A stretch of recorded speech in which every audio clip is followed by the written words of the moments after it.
ઓમ નમઃ શિવાય. હર હર મહાદેવ. મિત્રો, આજના દિવસે વાત કરીએ કે આપણા ઘરની અંદર લક્ષ્મીજી સ્થિર ક્યારે બને છે. ચાલો જાણીએ. સૌથી પહેલા તો લક્ષ્મીજી ક્યારેય એકલા નથી આવતા. લક્ષ્મી અને નારાયણ બંને એક સાથે આવે છે.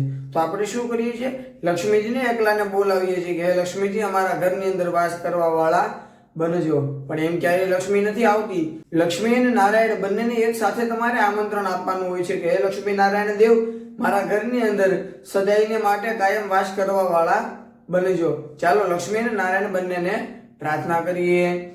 સચ્ચિદાનંદ રૂપાય વિશ્વોદપતિ આદિ હેતવે તાપત્રય વિનાશાય શ્રી કૃષ્ણાય વયમ નમઃ.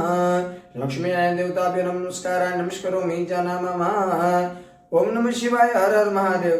મિત્રો, અમારી માહિતી સારી લાગી હોય તો આ વિડીયો બને એટલો શેર કરજો.